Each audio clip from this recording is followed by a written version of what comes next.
Selon l'Organisation mondiale de la santé, environ 58 millions de personnes sont infectées par le virus de l'hépatite C, dont environ 1,5 million par an souffrent d'hépatite C aiguë. Et la plupart d'entre elles développent finalement une hépatite C chronique. Parmi les enfants et les adolescents, le nombre de patients 3,2 millions de personnes souffrent d'hépatite C chronique. L'Organisation mondiale de la santé estime qu'environ 290 000 personnes sont décédées des complications de l'hépatite C chronique en 2019, principalement de cirrhose et de carcinome hépatocellulaire. Les patients atteints d'hépatite aiguë ou d'hépatite C chronique peuvent présenter des symptômes tels que des nausées, une faiblesse, des douleurs musculaires ou abdominales et des maux de tête. Des troubles neuropsychiatriques, tels que la dépression, la faiblesse, l'irritabilité et le malaise, sont également décrits dans les infections aiguës et chroniques par le virus de l'hépatite C. Mais l'hépatite C chronique peut être asymptomatique dans la plupart des cas, et une maladie grave peut présenter peu de symptômes, malgré le développement d'une cirrhose ou carcinome hépatocellulaire, par conséquent, en plus des marqueurs spécifiques du virus de l'hépatite C. Il est nécessaire de détecter le degré de dommage, fibrose ou cirrhose et la vitesse de formation de ce processus.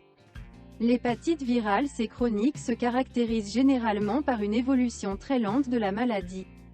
La progression du stade 0 de la fibrose, absence, au stade 4 de la fibrose, cirrhose, se développe dans la plupart des cas en environ 0,1 à 0,15 points MET/AVIR sur une décennie. Le développement médian de la cirrhose et de la décompensation hépatique chez les patients après une infection par transplantation est de 9 à 12 ans, comparé à l'infection primaire, qui prend 20 à 30 ans. Par conséquent, l'évaluation correcte de la fibrose hépatique est désormais la principale caractéristique pour évaluer un plan de traitement individuel pour les personnes atteintes d'hépatite chronique B ou C.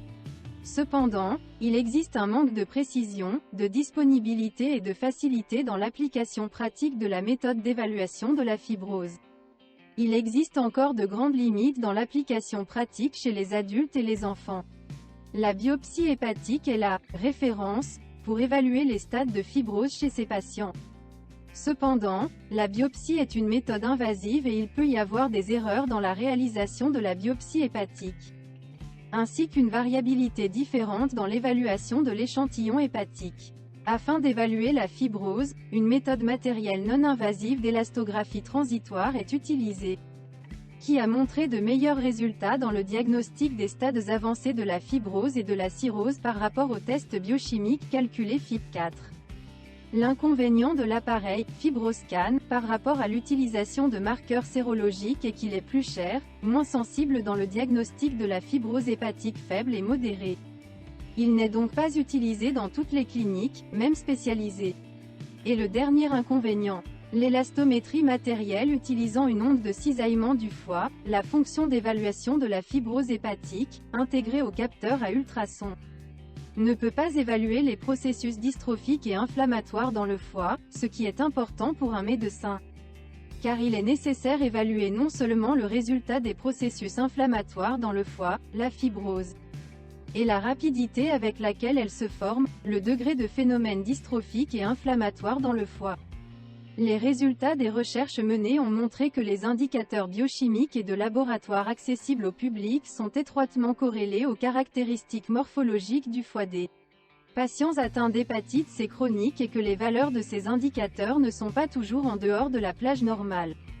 Pour déterminer l'importance des indicateurs, il est nécessaire de prendre en compte leur dynamique ou d'évaluer des groupes d'indicateurs dans un complexe. Le traitement mathématique des données obtenues a permis d'obtenir des formules de détermination non invasive de l'indice d'activité histologique et de fibrose basées sur l'utilisation des indicateurs de laboratoire et biochimiques disponibles. Fibrotest France et Fibrolive Ukraine ont un taux élevé de concordance de 100% avec la biopsie. Mais la grande majorité de ceux qui diffèrent ont un écart de seulement 1 point pour la fibrose dans la modification MET/AVIR. Cela confirme la haute affinité de Fibrotest France et Fibrolive Ukraine du gold standard du diagnostic de la fibrose, biopsie hépatique. Les tests biochimiques non invasifs commerciaux étrangers connus en Ukraine pour le diagnostic de la fibrose et de l'activité de l'hépatite sont coûteux et ont leurs limites d'utilisation. Le résultat du travail a été le programme informatique FibroLive Esperluette Actilive. Le test permet à la majorité des patients atteints d'hépatite C chronique, qui ne peuvent pas subir une biopsie par ponction du foie, un fibroscanner coûteux, une élastométrie hépatique, des tests biochimiques étrangers mini-invasifs coûteux, de déterminer la fibrose et le taux de formation de cirrhose. Le programme FibroLive Esperluette Actilive permet en pratique de suivre le taux de progression de la cirrhose, de la fibrose et l'efficacité du traitement de l'hépatite et de la cirrhose du foie.